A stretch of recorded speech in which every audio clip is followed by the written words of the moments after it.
പണം എവിടെ നിക്ഷേപിക്കണം എന്ന് ആലോചിക്കുമ്പോൾ മലയാളികൾക്ക് എന്നും ആദ്യത്തെ മുൻഗണന ബാങ്ക് ഫിക്സഡ് ഡെപ്പോസിറ്റുകൾക്കാണ്. ഓഹരി വിപണിയിലെ നഷ്ടസാധ്യതകൾ പേടിക്കാതെ മുതൽ സുരക്ഷിതമായിരിക്കണമെന്ന് ആഗ്രഹിക്കുന്നവർക്ക് ഏറ്റവും വിശ്വസിക്കാവുന്നത് നമ്മുടെ സ്റ്റേറ്റ് ബാങ്ക് ഓഫ് ഇന്ത്യയാണ്.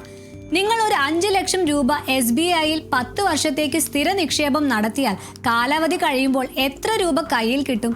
സാധാരണക്കാർക്കും മുതിർന്ന പൗരർക്കും ലഭിക്കുന്ന പലിശയിൽ എത്ര വ്യത്യാസമുണ്ട്?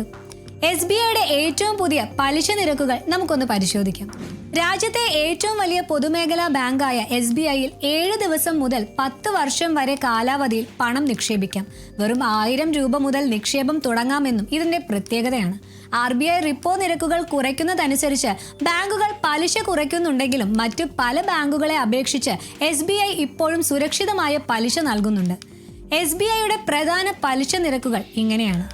7 ദിവസം മുതൽ 45 ദിവസം വരെ സാധാരണക്കാർക്ക് 3.05%, മുതിർന്ന പൗരർക്ക് 3.55%, 1 വർഷം മുതൽ 2 വർഷം വരെ സാധാരണക്കാർക്ക് 6.25%, മുതിർന്ന പൗരർക്ക് 6.75%, 2 വർഷം മുതൽ 3 വർഷം വരെ സാധാരണക്കാർക്ക് 6.40%, മുതിർന്ന പൗരർക്ക് 6.90%, 5 വർഷം മുതൽ 10 വർഷം വരെ സാധാരണക്കാർക്ക് 6.05% പലിശ ലഭിക്കുമ്പോൾ മുതിർന്ന പൗരന്മാർക്ക് 7.05% പലിശ ലഭിക്കും. ഇവിടെ ഒരു കാര്യം പ്രത്യേകം ശ്രദ്ധിക്കുക. മുതിർന്ന പൗരന്മാർക്കായി SBI നടപ്പിലാക്കുന്ന SBI വി കെയർ എന്ന പദ്ധതി പ്രകാരം 5 വർഷത്തിന് മുകളിലുള്ള നിക്ഷേപങ്ങൾക്ക് 1% വരെ അധിക പലിശ ലഭിക്കുന്നുണ്ട്.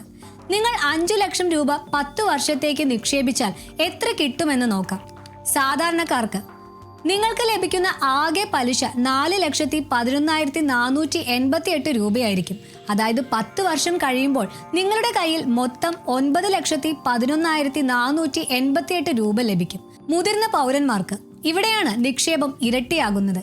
10 വർഷം കൊണ്ട് നിങ്ങൾക്ക് ലഭിക്കുന്ന പലിശ മാത്രം 5,05,728 രൂപയാണ്. അതായത് കാലാവധി കഴിയുമ്പോൾ നിങ്ങളുടെ 5 ലക്ഷം രൂപ 10,05,728 രൂപയായി വർദ്ധിക്കും.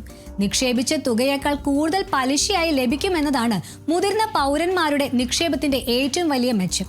ചുരുക്കത്തിൽ ദീർഘകാലത്തേക്ക് സുരക്ഷിതമായി പണം മാറ്റിവെക്കാൻ ആഗ്രഹിക്കുന്നവർക്ക് SBI FD മികച്ച ഒരു ഓപ്ഷനാണ്. പ്രത്യേകിച്ചും കുടുംബത്തിലെ മുതിർന്നവരുടെ പേരിൽ നിക്ഷേപിച്ചാൽ വലിയൊരു തുക ലാഭമായി നേടാം.